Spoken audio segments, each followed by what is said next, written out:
le moment est venu. C'est le moment où personne ne prévient qu'il arrivera. Nous sommes dans les premières heures de Mercure rétrograde, et vous en ressentez déjà les effets sans même vous en rendre compte. Hier, à l'instant où la planète a inversé sa trajectoire, son corps est entré dans un état rare, presque imperceptible au début. Mais ce sont justement ces premières heures qui pèsent le plus. Parce que la vérité est que le corps réagit bien avant que l'esprit ne comprenne. Et maintenant, il se prépare à quelque chose que vous ressentirez, que vous y soyez prêt ou non. Quelque chose de curieux se produit le lendemain du début du mouvement rétrograde. Soudain, vous remarquez votre posture comme jamais auparavant. Il s'assoit et sent sa colonne vertébrale céder, comme si elle se courbait depuis des semaines sans son consentement. Vous vous allongez pour vous détendre et remarquez que votre corps est tordu selon un angle étrange, une épaule plus haute, le cou incliné, les hanches mal alignées. Et pour la première fois, ça me dérange. C'est comme si la rétrogradation mettait en lumière chaque petite négligence que vous aviez avec votre propre corps. Les gens commencent à se corriger sans réfléchir, ils ajustent leur position assise, redressent leur posture et remarquent que leur tête est trop en avant. Même le simple fait de se reposer est différent. Soudain, vous remarquez à quel point vous vous êtes installé dans de mauvaises positions que vous tolériez auparavant sans poser de questions. Cette prise de conscience n'est pas subtile, elle envahit. Vous bougez sur votre siège et sentez où vos côtes s'enfoncent. Il étire ses jambes et se rend compte qu'il a tendu ses mollets sans raison. Vous vous allongez sur le côté et votre colonne vertébrale se plaint de la façon dont elle a été pliée toute la nuit. Avant, rien de tout cela ne paraissait faux, mais aujourd'hui, tout attire l'attention. Ce n'est pas du mysticisme. C'est le pilote automatique qui s'éteint et votre corps retrouve enfin une voix. C'est le moment où vous arrêtez de vivre uniquement dans votre tête et commencez à véritablement habiter le corps que vous traînez au fil des jours. Il se passe actuellement quelque chose que la plupart n'associeraient jamais à Mercure rétrograde. Quelque chose que j'appelle des micro-karmas, les petites règles invisibles, les moindres détails, les signes subtils, les gestes et les réactions qui semblent insignifiants jusqu'à ce qu'ils fassent soudainement des ravages. Peu de temps après le début de la rétrogradation, le corps commence à enregistrer ses petites dettes. C'est alors que l'on remarque les signes, des papillons dans le ventre après une conversation qui semblait anodine, une toux sèche lorsque l'on hésite à dire ce que l'on pense vraiment, un éternuement juste après avoir évité une vérité inconfortable. Rien de tout cela n'est dramatique, mais ce sont des avertissements. De petits bilans énergétiques que le corps utilise pour montrer ce qui n'a pas encore été traité. Il se souvient de tout ce que l'esprit essaie d'ignorer, et cette rétrogradation a rendu cette mémoire plus nette. Au lieu de laisser le bruit mental étouffer l'intuition, le corps prend le contrôle et rend son propre verdict. Durant la période rétrograde, ces petites dettes n'apparaissent pas dans les pensées, mais dans les réactions physiques. C'est comme si votre corps lisait enfin à haute voix les petits caractères que vous avez ignorés toute l'année. Un symptôme à la fois. Et ce qu'il révèle ouvre la voie à un changement que peu de gens voient venir. L'un des effets post-rétrogrades les plus surprenants surprend tout le monde. Certaines personnes se regardent dans le miroir et jurent qu'elles paraissent plus légères, plus fraîches, presque plus jeunes qu'il y a quelques jours. La peau paraît plus lisse, les tensions du visage disparaissent. Les yeux deviennent plus clairs, et ce n'est pas quelque chose de spirituel ou de symbolique, c'est physique. Mercure régit les micro-réactions que l'on ne remarque même pas, ces éclairs d'inquiétude, les calculs mentaux constants, les petites contractions musculaires qui surviennent lorsque l'on est stressé sans s'en rendre compte. Lors d'une rétrogradation, le système est submergé. Il se tend, se prépare, tire des signaux sans s'arrêter. Mais lorsque le mouvement se stabilise et que la surcharge diminue, le corps finit par expirer. Et à ce moment-là, tout change, les muscles se détendent à des endroits dont on ignorait même qu'ils étaient contractés. La mâchoire se desserre, le front se détend, les yeux perdent ce micro-froncement de sourcils qui vient du fait de toujours anticiper le prochain problème.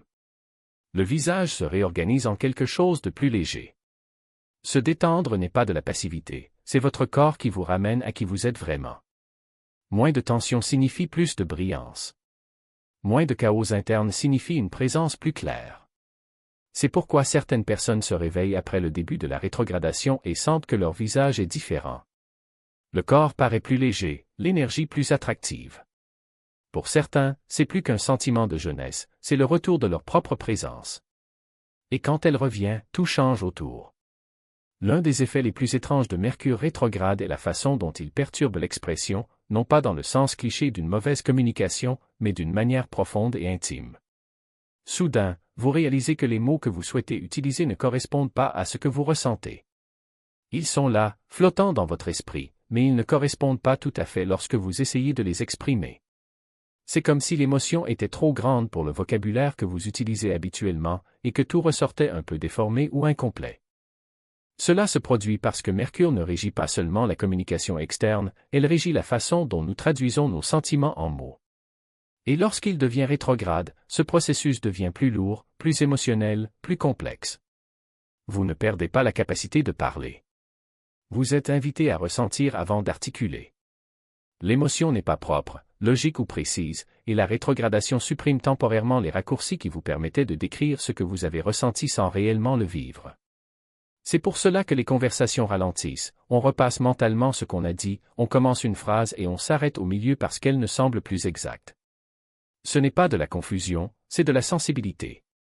Vous remarquez la différence entre ce que vous ressentez et ce que vous dites.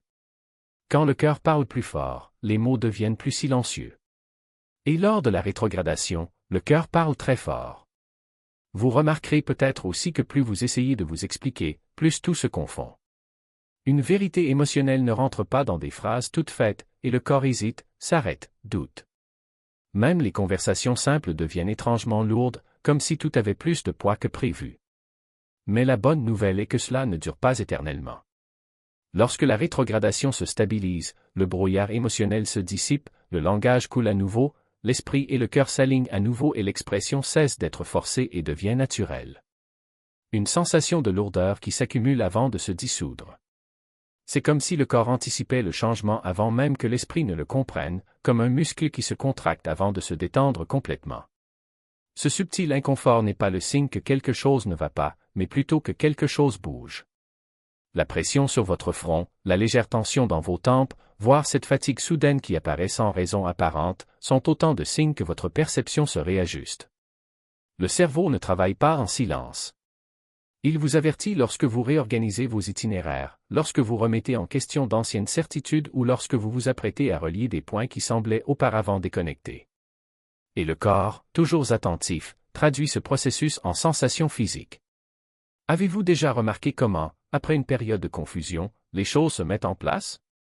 Comment une idée qui semblait nébuleuse peut-elle soudainement devenir claire, ou comment une décision qui semblait autrefois impossible semble-t-elle maintenant évidente? Cela n'arrive pas par hasard. C'est le résultat de ce travail interne, de ce recalibrage qui se fait en coulisses. La pression que vous ressentez est le prélude à cette clarté. C'est le moment où l'ancien laisse place au nouveau, même si on ne voit toujours pas ce qui s'en vient. Et ce n'est pas seulement la tête qui réagit à ces changements. Le corps tout entier se manifeste. Certaines personnes rapportent une étrange sensation de picotement dans leurs mains, comme si elles s'apprêtaient à toucher quelque chose qui n'existe pas encore. D'autres ont l'impression que leurs épaules sont plus lourdes, comme s'ils portaient un fardeau invisible, ou encore ils ressentent un léger vertige en se levant, comme si leur équilibre interne n'était pas encore complètement rétabli. Ce sont des signes que le système nerveux s'adapte à une nouvelle fréquence, une nouvelle façon de traiter le monde. Même la façon dont vous bougez peut changer. Les mouvements qui étaient autrefois automatiques comme taper sur le clavier, tenir un verre ou marcher dans la rue nécessitent soudainement un peu plus d'attention. Non pas parce que vous avez oublié comment le faire, mais parce que le corps réapprend à suivre les nouvelles informations intégrées. C'est comme si, l'espace d'un bref instant, il fallait réfléchir à chaque geste, comme un enfant découvrant le monde pour la première fois. Et puis, d'un coup, tout redevient normal. Les doigts glissent sans effort sur le clavier, le verre est maintenu fermement, vos pas gagnent en confiance. La pression dans la tête se dissipe, le sommeil s'approfondit, les mots coulent à nouveau. Vous regardez en arrière et réalisez que, sans vous en rendre compte, vous avez franchi un seuil. Ce qui était autrefois nébuleux prend désormais tout son sens. Ce qui était autrefois lourd semble désormais léger. Et le plus intéressant, c'est qu'on ne peut pas toujours déterminer le moment exact où le changement s'est produit. Elle vient d'y aller. C'est parce que l'esprit conscient n'est qu'une partie de l'histoire. Le véritable travail se déroule dans les couches les plus profondes, là où les émotions sont traitées, les souvenirs sont réorganisés et de nouvelles perspectives sont cousues. Vous n'avez pas besoin de forcer quoi que ce soit. Pas besoin de se précipiter. Le corps sait déjà quoi faire. Il lui faut juste du temps pour peaufiner les détails, pour aligner les rythmes, pour s'assurer que lorsque la clarté arrive, elle soit solide, durable, vraie. Et quand elle arrivera, vous la reconnaîtrez. Ce ne sera ni une grande révélation, ni une révélation dramatique. Ce sera quelque chose de subtil, presque imperceptible comme le moment où vous réalisez que vous ne retenez plus votre souffle, ou lorsqu'une phrase qui semblait auparavant impossible à prononcer sort maintenant naturellement. Vous aurez l'impression que les pièces sont enfin mises en place. Et le meilleur de tout, vous n'aurez même pas à lutter pour les maintenir en place. Ils le seront tout simplement. Parce que c'est la beauté de ce processus, il ne nécessite pas de combat. Nécessite une livraison seulement. Et, au final, ce qui reste, ce n'est pas le poids de la transformation, mais la légèreté de quelqu'un qui a enfin trouvé son rythme. En énergie, en temps et en paix. Et maintenant, quand on regarde en arrière, on se rend compte que chaque petit inconfort était en réalité une invitation à y voir plus clair. Ce n'est pas l'univers qui conspire contre vous, mais plutôt la main invisible qui réorganise ce qui n'est plus utile pour que le nouveau puisse émerger. C'est le moment où les choses commencent à prendre un sens d'une manière que vous ne pouviez pas voir auparavant. Cette décision qui semblait impossible à prendre, elle se présente désormais comme la seule option logique. Cette personne que vous avez insisté pour garder par habitude? Votre cœur sait déjà que le lien est épuisé. Cette routine que vous suiviez par inertie? Votre corps refuse de continuer. Ce n'est pas une coïncidence. C'est l'alignement. Et le plus fascinant, c'est qu'il ne faut rien forcer. Il n'est pas nécessaire de se battre, de se blâmer ou de se précipiter. La vie travaille pour vous, même si vous avez l'impression que tout s'effondre. Ce qui est démonté, ce n'est pas la structure, c'est le poids. Ce qui est révélé n'est pas le chaos, c'est la clarté. Et ce que vous ressentez comme vide n'est pas une absence, c'est un espace pour ce qui compte vraiment. Une fois la poussière retombée, vous réaliserez que vous n'avez rien perdu de valeur. Vous n'avez perdu que ce qui ne vous allait plus. Et cette perte, aussi douloureuse soit-elle en ce moment, est ce qui vous permettra d'avancer sans traîner les chaînes. C'est comme si vous étiez soudainement capable de respirer profondément pour la première fois depuis des années. Non pas parce que l'air avait changé, mais parce que ses poumons avaient fini par se dilater. C'est le cadeau du recalibrage, la chance de vivre sans les masques que vous ne saviez même pas que vous portiez. Agir sans les scénarios que je répétais de peur de me tromper. Pour choisir sans les excuses qui vous bloquaient au même endroit. Et le plus incroyable? Vous n'avez rien d'autre à faire que de l'autoriser. Laissez le processus se dérouler. Laissez les pièces bouger. Laissez le nouveau se révéler. Parce qu'en fin de compte, la transformation ne consiste pas à devenir quelqu'un de différent. Il s'agit de devenir celui que vous avez toujours été, mais les circonstances vous ont empêché d'être. Et quand ce moment viendra et il viendra, vous regarderez en arrière et comprendrez que chaque pas, chaque trébuchement, chaque doute était nécessaire. Non pas pour vous ralentir, mais pour vous préparer. Alors respire. Confiance. Et surtout, ne résistez pas. Ce qui se passe actuellement ne constitue pas une déviation du chemin. C'est ainsi. Et il vous emmène exactement là où vous devez être. Et ce n'est pas un hasard. C'est la vie d'ajuster l'objectif pour que le monde voie ce que vous savez déjà sur vous-même. Parce qu'au fond, tu l'as toujours su. Il n'y avait ou simplement pas de place pour que cette vérité puisse respirer jusqu'à présent. Ce qui se passe n'est pas un changement de cap, c'est une révélation. Chaque inconfort que vous ressentiez, chaque question que vous laissiez sans réponse, chaque instant où vous doutiez de votre propre voix, tout cela préparait le terrain pour ce moment précis.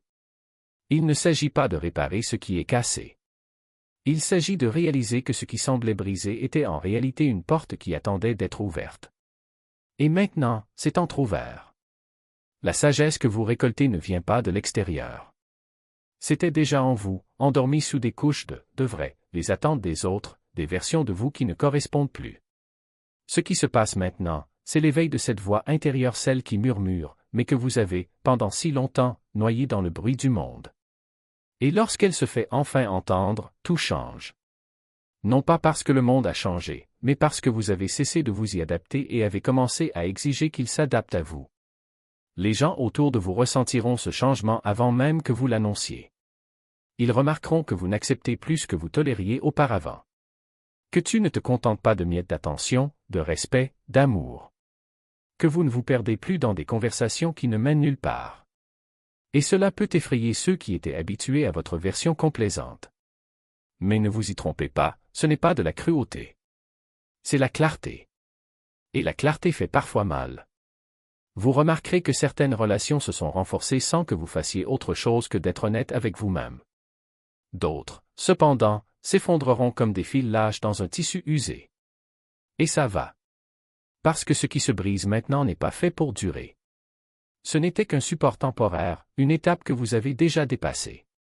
Ce qui reste, c'est ce qui compte vraiment, les liens qui se renouent, les gens qui se rapprochent parce qu'ils reconnaissent quelque chose en vous qui a toujours été là, mais que vous avez seulement maintenant le courage de montrer.